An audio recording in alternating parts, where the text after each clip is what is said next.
네, 오늘 부산에서 25명의 코로나19 신규 확진자가 나왔고요. 어제도 18명을 기록을 했습니다. 전국적인 상황을 놓고 보면 전문가들이 경고했던 3차 대유행이 현실화되고 있습니다.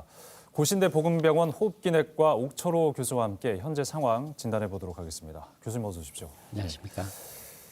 부산지구 초연음악실 관련해서 부산에서 38명 지금까지 확진자가 나왔는데요. 이 확진자가 또 울산 장구 자격증 시험에 참가를 하면서 전국 확산으로 또 이어지게 됐습니다. 또 9명의 전국적인 확산 사례가 나온 건데 그러면 총 47명 지금 확산이 된 거 아니겠습니까? 확진이 된 건데 더 나올 가능성도 있는 겁니까? 그렇죠. 그 노출됐던 장소의 특성을 보면 네. 아시겠죠. 그 환기가 안 된 지하 1층이었다는 것. 그리고 그 악기도 큰 울림통 그리고 장구 큰 추임새 하면은 그 공기 중에 노출된 그 많은 수의 바이러스가 굉장히 많다는 거죠. 결핵은 뭐 10명 감염되면 1명밖에 발병을 안 하지만 이건 백발백중이라 좋은 말은 아니지만 그런 거기 때문에 지금 이틀 연속으로 두 자릿수가 나왔다고 그리고 총 참석한 분들이 벌써 이제 60~70% 이상이 감염이 됐다는 것은 바로 2~3일 안에 감염되는 거지만 3~4 그리고 일주일 있다 발견되는 분도 있을 수 있기 때문에 그런 분들이 하면 더 있을 수 있다고 예측은 할 수 있겠습니다. 그리고 지금 확진자를 통한 또 N차 감염도 이어질 수 있는 거고요. 그 처음에 누가 1차 감염자인지 이게 확인이 지금 정확하게 안 되고 있지 않습니까? 그런 부분에서 역학조사 부분에서 아주 어렵죠. 지금이 이제 숙제죠, 그게. 그 부산의 음악실 그리고 울산 장구시험장 이 두 곳과 관련된 추가 감염 사례는 계속 좀 지켜볼 필요가 있을 것 같습니다. 울산 같은 경우도 대기실을 공유했다는 부분 그리고 그 감독했던 분조차도 감염됐다는 부분들은 상당히 또 동선이 길기 때문에 전국적으로 흩어지기 때문에 역학조사가 그만큼 말씀드린 것처럼 어려운 부분이 있을 수 있죠. 네, 지금 부산은 학교도 확진자가 나오고 있고 사무실 또 타 지역 확진자와의 접촉으로 인한 또 소규모 집단 감염 이게 계속 나오고 있는데 이렇게 감염 경로가 다양해지고 있는 상황 분명 좋지 않은 신호인 것 같습니다. 그렇죠.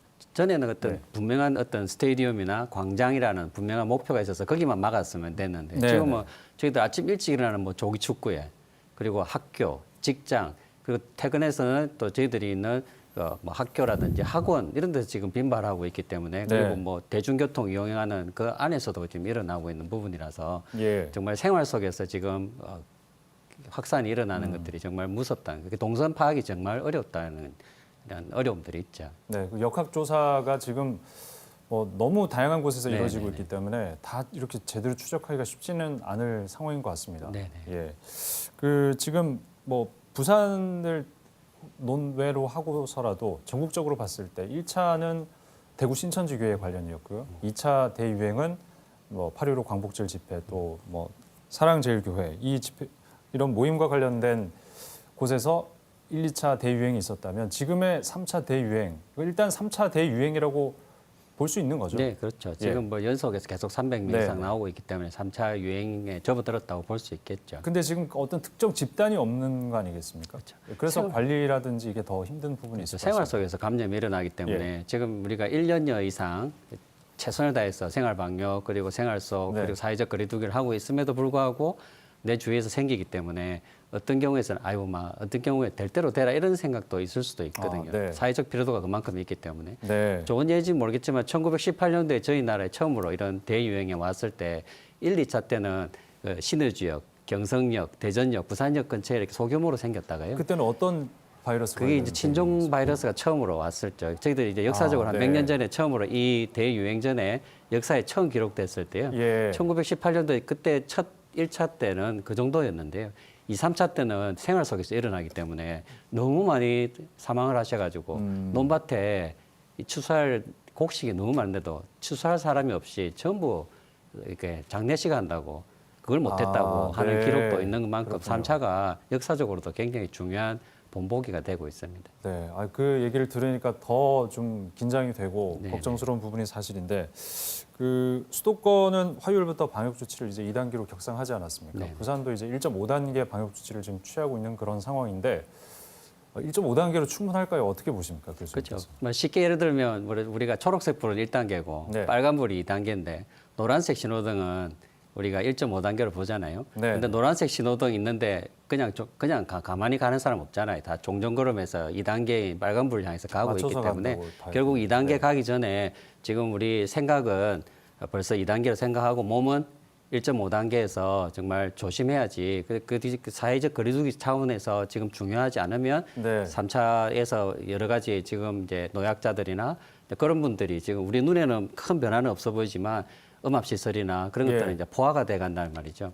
그런 이제 파국을 막기 위해서는 저희들이 벌써 1.5단계지만 2단계의 마음을 가지고 이런 초동 대응을 해야지만 가능하다는 그런 결론이 나오게 됩니다. 네.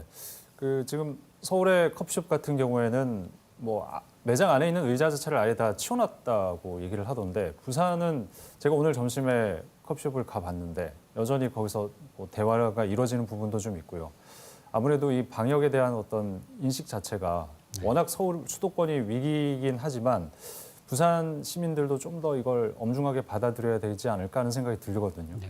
지금도 저희들이 해외에 있는 우리 교민들한테 상담을 많이 받거든요. 네네. 이미 병원은 다 차 있어서 자기도 지금 코로나로 방금 진단받았는데 예. 병원은 못 오게 한다. 숨은 차인데 있으라고 한다. 어떻게 하면 좋으냐는 걸 다급한 문의를 제가 많이 듣는데 네. 저희들도 이런 생활 속에서 이런 느슨함이 유지가 되면 저희들도 음압병실이 늘 한계가 돼 있거든요. 예. 그래서 말하는 것처럼 이제 300명, 150명이 되면 생활치료 보고서가 나와야 되고 네. 그러면 상급 종합병원의 중환자실을 꽉 차게 되면 그 다음에는 우리 가족들이 결국은 감염이 상황에 됨에도 놓이게 불구하고 되는 거군요. 예. 의료시설 이용 못하는 경우가 결국은 생기기 때문에 저희가 지금 단계에서 잘 조절하지 않으면 정말 중요한 우리의 이웃들 그리고 노약하신 어르신들이 피해가 고스란히 돌아갈 수밖에 없는 게 되는 거죠. 네, 백신은 뭐 지금 얘기는 나오고 있지만 아직 많이 기다려야 되는 그런 상황이기 때문에 결국에는 그러면 마스크 얘기를 다시 할 수밖에 없는 것 같습니다. 첫째도 마스크, 둘째는 손 씻기, 셋째는 눈 청결 관리를 해야 되는데요. 예. 마스크만 하면 거의 막 95% 이상 방어되는다 하지만